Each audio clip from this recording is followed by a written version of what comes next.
Morning students. आज आप chapter read करेंगे, चैप्टर नंबर 8 स्थानीय स्वशासन। स्थानीय स्वशासन में देखेंगे हम सबसे पहले इंट्रोडक्शन देख लेते हैं। इस चैप्टर में हमें क्या क्या रीड करना है, क्या क्या हम अध्ययन करेंगे। तो देखिए, केंद्रीय और जो प्रादेशिक सरकार है, ठीक है, जो सेंट्रल गवर्नमेंट है और जो स्टेट गवर्नमेंट है, पर निर्वाचित सरकार की मौजूदगी ही किसी लोकतंत्र के लिए काफ़ी नहीं है। लोकतंत्र के लिए यह भी जरूरी है कि स्थानीय स्तर पर स्थानीय मामलों की देखभाल करने वाली एक निश्चित सरकार हो। देखिए, केंद्रीय स्तर और जो प्रदेश की जो सरकार है, जो निर्वाचित सरकार होती हैं, ठीक है, तो वो मतलब एक लोकतंत्र के लिए काफ़ी नहीं होती। लोकतंत्र के लिए जरूरी है कि स्थानीय स्तर पर स्थानीय मामलों की देखभाल करने के लिए एक निश्चित सरकार हो। इस अध्याय में हम अपने देश में मौजूद स्थानीय सरकार की बनावट का अध्ययन करेंगे। हम यह भी पढ़ेंगे कि स्थानीय सरकार का क्या महत्व है, उसे स्वतंत्र रूप से शक्ति प्रदान करने के क्या रास्ते हैं। यह अध्याय पढ़ने के बाद आप जान सकेंगे कि स्थानीय शासकीय निकायों का क्या महत्व है। दूसरी बात, संविधान के 73वें और 74वें संशोधन के अंतर्गत क्या प्रावधान किए गए हैं। ठीक है, कॉन्स्टिट्यूशन में अमेंडमेंट हुई, अमेंडमेंट प्रोसीजर में एक्सप्लेन कर चुकी हूँ, कॉन्स्टिट्यूशन के बारे में भी बता चुकी हूँ, संविधान के बारे में। तो 73 एंड 74 अमेंडमेंट के प्रावधान क्या थे। फिर उसके बाद स्थानीय शासकीय निकायों के काम और जिम्मेदारियाँ कौन सी होती हैं। तो सबसे पहले देखिए, स्थानीय सरकार क्यों। मध्य प्रदेश एक जिला है सीहोर, ठीक है, मध्य प्रदेश का एक जिला है जो क्या है, सीहोर है। गीता राठौड़ इसी जिले की जमानिया तालाब ग्राम पंचायत की रहने वाली है। गीता राठौड़ जो है वो इसी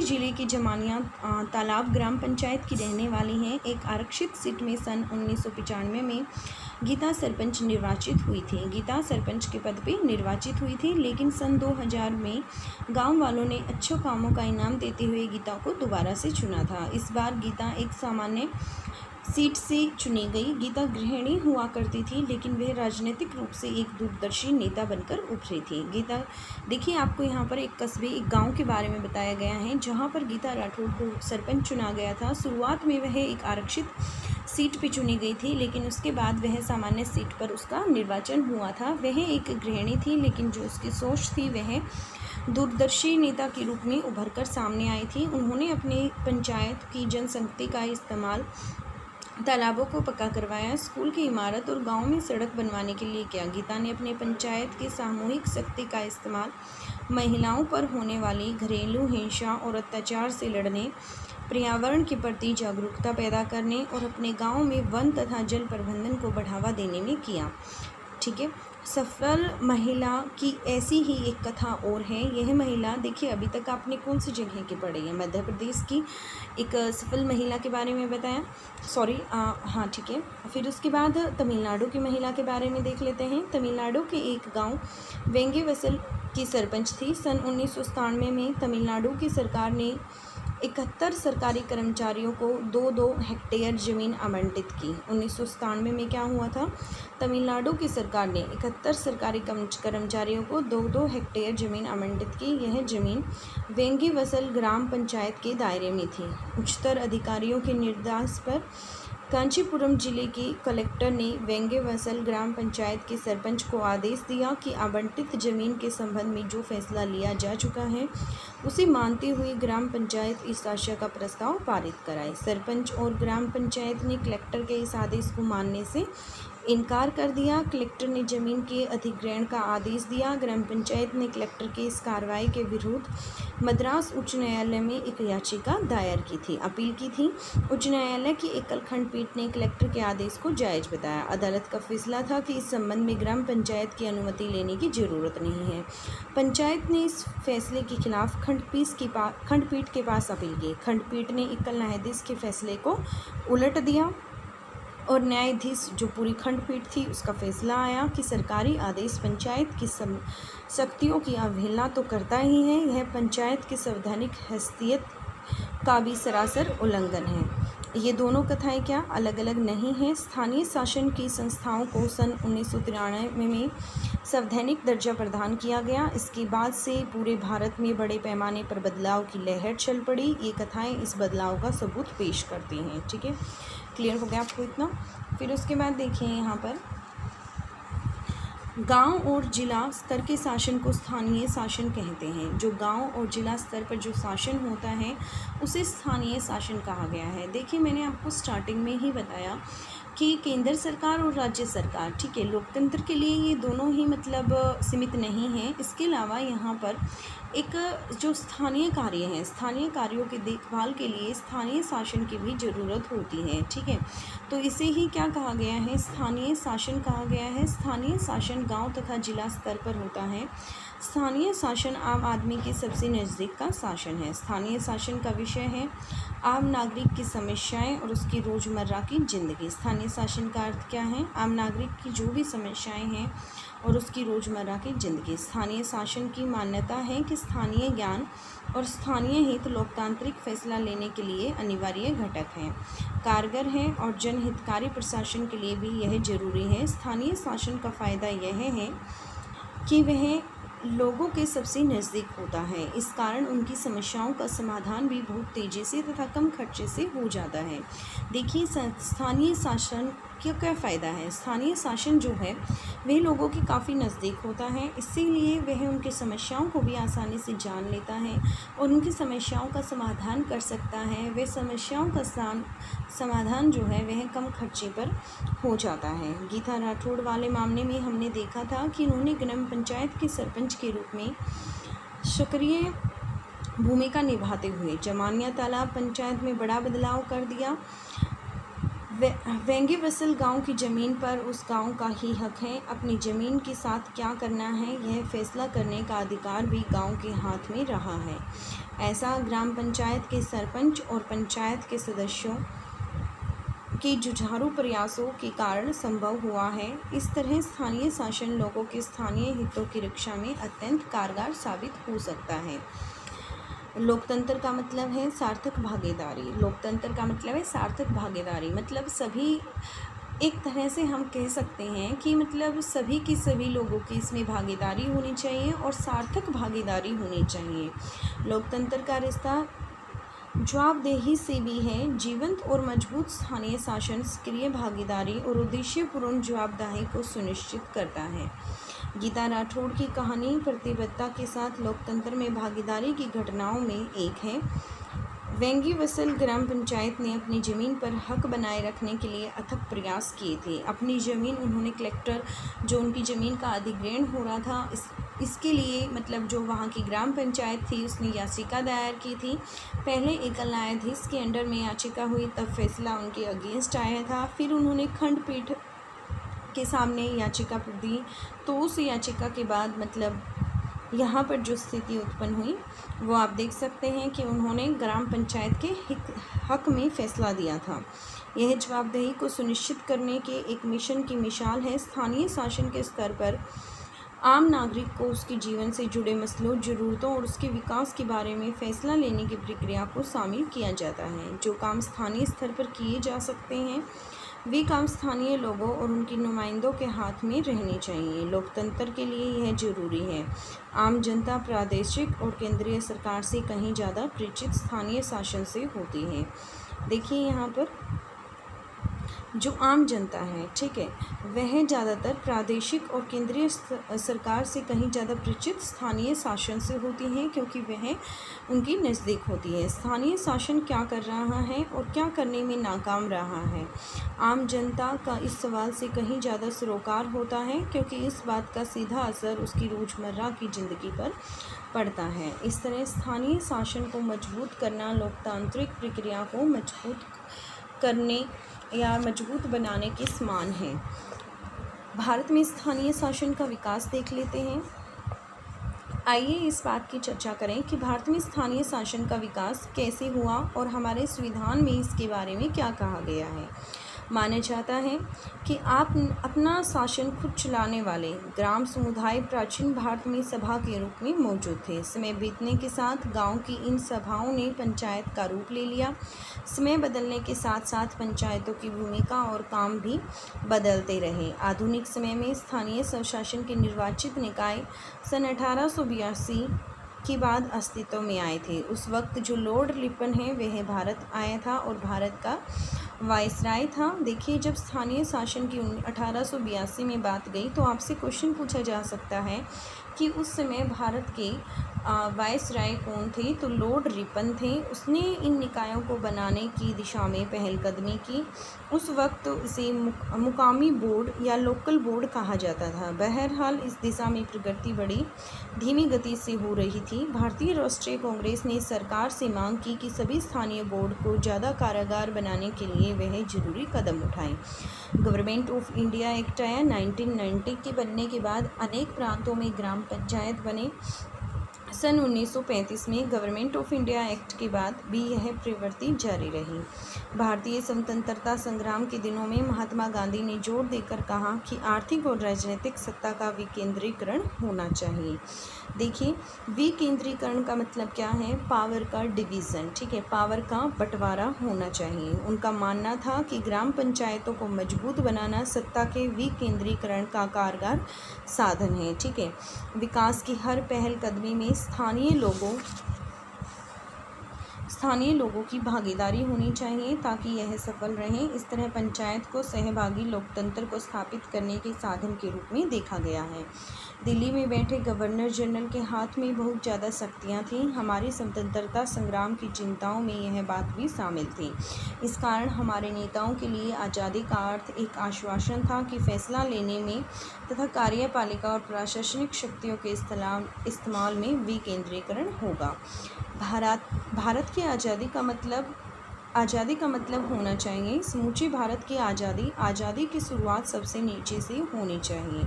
देखिए जब आज़ादी की बात की गई है तो आज़ादी का एक स्पेसिफिक मतलब भी होना चाहिए।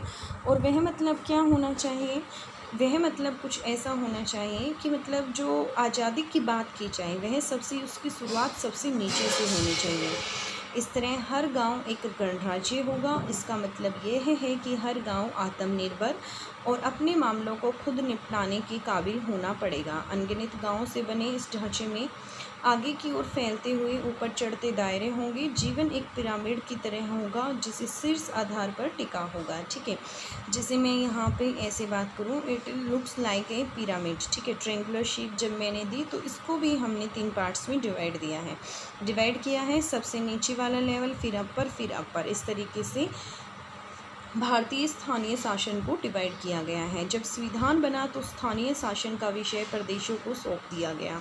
जब संविधान कॉन्स्टिट्यूशन का निर्माण हुआ तो जो यह विषय था उन्होंने प्रदेश जो राज्य सरकार थी उनको सौंप दिया। संविधान के नीति निर्देशक सिद्धांतों में भी इसकी चर्चा की गई है। ठीक है, जो डायरेक्टिव प्रिंसिपल ऑफ स्टेट्स हैं जो आयरलैंड से लिए गए हैं उसमें भी इनका एक्सप्लेनेशन दिया गया है। इसमें कहा गया है कि देश की हर सरकार अपनी नीति में इसे एक निर्देशक तत्व मानकर चले। जैसा कि आपने अध्याय 2 में पढ़ा है कि राज्य के नीति निर्देशक सिद्धांतों का अंग होने के कारण संविधान का यह प्रावधान अदालती वाद के दायरे में नहीं आता और उसकी प्रकृति प्रधानतः इस्लाह मसले की है। ऐसा लगता है कि स्थानीय शासन के मसले को, जिसमें पंचायत भी शामिल है, संविधान में यथोचित महत्व नहीं मिला है। क्या आप जानते हैं ऐसा क्यों हुआ है? यहाँ कुछ कारण बताए जा सकते हैं। पहली बात तो यह है कि देश के विभाजन की खलबली के कारण संविधान का झुकाव केंद्र को मजबूत बनाने का रहा है। देखिए जब देश का विभाजन हुआ था तो उस समय संविधान को मजबूत करने के लिए जो झुकाव था संविधान का वह केंद्र की तरफ ही रहा था। नेहरू खुद अति स्थानीयता को राष्ट्र की एकता और अखंडता के लिए खतरा मानते थे। दूसरा, संविधान में डॉक्टर भीमराव अंबेडकर के नेतृत्व में एक मजबूत आवाज़ उठ रही थी। इसका कहना था कि ग्रामीण भारत में जाति पाति और आपसी फूट का बोलबाला है। स्थानीय शासन का उद्देश्य तो बड़ा अच्छा है लेकिन ग्रामीण भारत के ऐसे माहौल में यह उद्देश्य ही मटियामेट हो जाएगा। देखिए जब हमें आज़ादी मिली थी तो उस समय पे भी काफ़ी इंसान, हमारे नेता ऐसे थे जो स्थानीय शासन के हित में थे। वो चाहते थे कि स्थानीय शासन हो, ठीक है, लेकिन जैसे हमारे प्रधानमंत्री थे उनको इस बात का खतरा लग रहा था कि यदि स्थानीय स्वशासन की यदि यहाँ पर बात की गई तो हमारी एकता अखंडता को खतरा उत्पन्न हो सकता है। दूसरी बात यहाँ पर यह की गई थी कि जो डॉक्टर भीमराव अंबेडकर थे उन्होंने ये कहा था कि जो ग्रामीण इलाकों की यदि हम बात करें तो वहाँ पर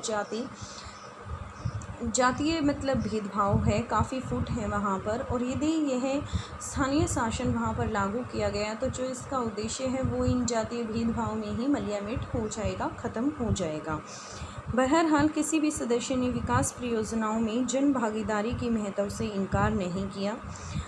संविधान सभा के बहुत से सदस्य चाहते थे कि भारत में लोकतंत्र का आधार ग्राम पंचायत हो। हमारे संविधान की जो सदस्य थे वो बहुत सारे ऐसे चाहते थे कि भारत में जो लोकतंत्र की स्थापना हो वह किस तरीके से हो, उसका आधार ग्राम पंचायत हो। लेकिन उन्हें इस बात की गहरी चिंता थी कि गांव में गुटबाजी तथा अन्य बुराइयों के मौजूद होते हुए ऐसा करना शायद ठीक नहीं होगा।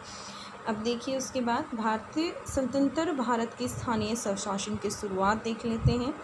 संविधान में 73वें और जो 74वें संशोधन हुआ था के बाद स्थानीय शासन को मजबूत आधार मिला, लेकिन इससे पहले भी स्थानीय शासन के निकाय बनाने के लिए कुछ प्रयास हो चुके थे। इस सिलसिले में पहला नाम आता है 1992 की सामुदायिक विकास कार्यक्रम का।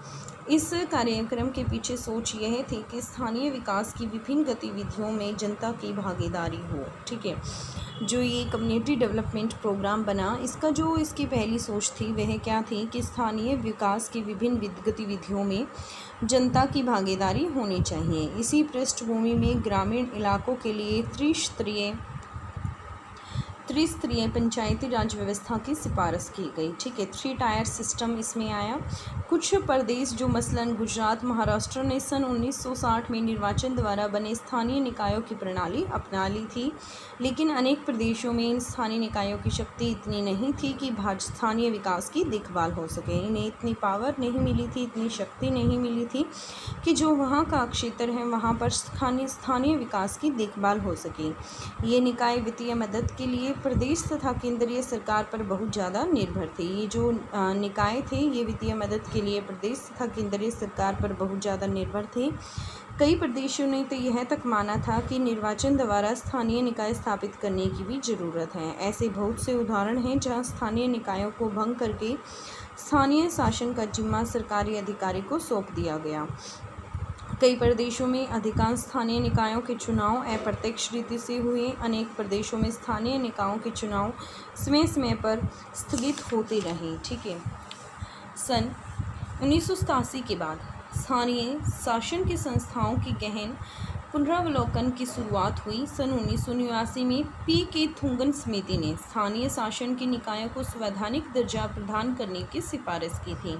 एक क्वेश्चन आपका यहाँ से ये बन गया है कि 1987 में जो पी.के. थुंगन थी उसकी जो समिति थी उन्होंने मतलब यह सिफारिश की थी कि जो संवैधानिक स्थानीय जो शासन है उसे संवैधानिक दर्जा दिया जाए। समिति की सिफारिश थी कि स्थानीय शासन की संस्थाओं के चुनाव समय समय पर कराने, उनके समुचित कार्यों की सूची करने तथा ऐसी संस्थाओं को धन प्रदान करने के लिए संविधान में संशोधन किया जाए। ठीक है, तो संविधान में संशोधन की डिमांड कौन सी समिति के द्वारा की गई थी? पी.के. थुंगन समिति के द्वारा की गई थी।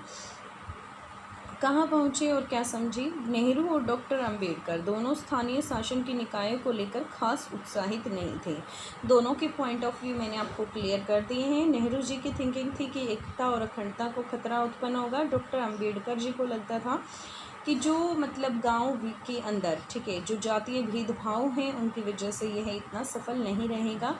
तो दोनों ही मतलब व्यक्ति ऐसे थे जो इसके लिए खास उत्साहित नहीं थे। क्या स्थानीय शासन को लेकर उनकी आपत्तियां एक जैसी थी? सन 1992 से पहले स्थानीय शासन को लेकर संवैधानिक प्रावधान क्यों था? 1960 और 1970 के दशक में किन प्रदेशों में स्थानीय शासन की स्थापना हुई थी? अब यहाँ हम बात करेंगे संविधान का 73वां व 74वां संविधान संशोधन। सन 1989 में केंद्र सरकार ने 2 संविधान संशोधनों की बात आगे बढ़ाई। इन संशोधनों का लक्ष्य तथा स्थानीय शासन को मजबूत करना और पूरे देश में इसकी कामकाज तथा बनावट में एक रूपता लाना था। बाद में सन 1992 में संविधान में 73वां व 74वां संशोधन संसद ने पारित किया। संविधान का 73वां संशोधन गाँव के स्थानीय शासन से जुड़ा हुआ है। इसका संबंध पंचायती राज व्यवस्था की संस्थाओं से है और संविधान का जो 74वां संशोधन है वह शहरी स्थानीय शासन से जुड़ा हुआ है। देखिए 73 जो ग्रामीण इलाके हैं उनके लिए, और 74 जो अमेंडमेंट स्थानीय शासन की हुई थी वो शहरी इलाकों के लिए हुई थी। 1993 में 73वां व 74वां जो संविधान संशोधन था वह लागू हुआ। हमने पहले देखा कि शासन को राज्य सूची में रखा गया है, स्थानीय शासन को राज्य सूची में रखा गया है। प्रदेशों को इस बात की छूट थी कि वे स्थानीय शासन के बारे में अपनी तरह का कानून बनाएं, लेकिन संविधान संशोधन हो जाने के बाद प्रदेशों को ऐसे कानून बदलने पड़े ताकि उन्हें संशोधित संविधान के अनुरूप किया जा सके। प्रदेशों को इन संशोधनों के आलोक में स्थानीय शासन की अपने कानूनों में ज़रूरी बदलाव करने के लिए 1 वर्ष का समय दिया गया। क्लियर हो गया आपको इतना?